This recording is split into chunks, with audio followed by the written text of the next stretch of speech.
What's up, YouTube? This is Starwolf. I have some interesting news for everybody today. I don't know if you've seen it on the news or not, but how many of y'all remember the DC sniper case? I know a lot of people remember that case. It happened back in October of 2002, between October 2nd and October 24th. Two black guys. Matter of fact, one was a child and one was an adult. They wreaked havoc on the United States. Now, what happened was this older dude, John Allen Muhammad, he had befriended this 17-year-old little black dude by the name of Leroy Malvo, who was 17 at the time. They met in Washington, and they embarked on a shooting spree from the West Coast to the East Coast. Now, they converted a blue Caprice into a shooting mobile.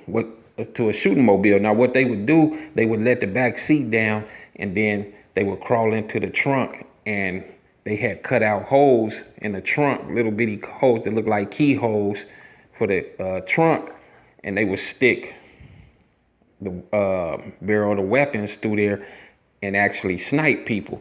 Now, they had cases where they actually had shot people in Arizona, California, Texas, Maryland, Virginia, DC, all over the United States.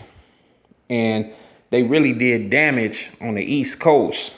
Now, the reason for me even speaking on this is because today the Supreme Court dismissed Leroy Malvo's case. The court decided that they came down with a decision deciding that any juveniles that was sentenced to a life sentence could be eligible for parole after 20 years instead of serving out the full sentence. So I don't really see how he will be released from prison, being that he has 6 other consecutive life sentences in various states. That would mean that they would have to run these cases concurrent. And that's why I say it's interesting, because I don't know if the courts plan on running it concurrent or just leaving the cases consecutive. I do know that his case was dismissed in Virginia, which means that I don't know if he'll be transferred from Virginia or if he'll be transferred, or if he'll just remain in Virginia. He's been incarcerated in the Red Onion correctional facility out there ever since. So, who knows? John Allen Muhammad, who was the adult at the time of the shootings, he's been executed. They executed him in November of 2009, so he's no longer with us. And Leroy Malvo is now 35 years old. So my whole thing about this is people was devastated. People was devastated behind their loved ones losing their lives.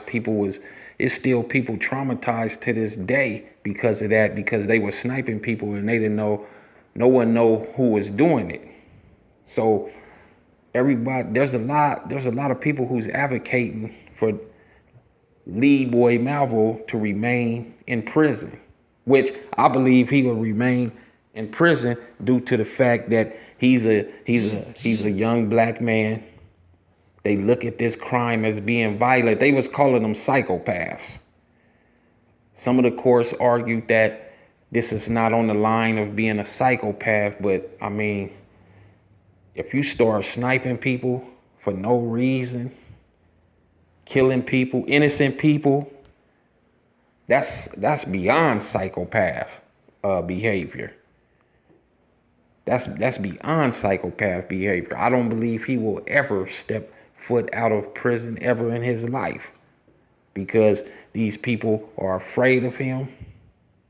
They will continue to advocate to keep him behind bars.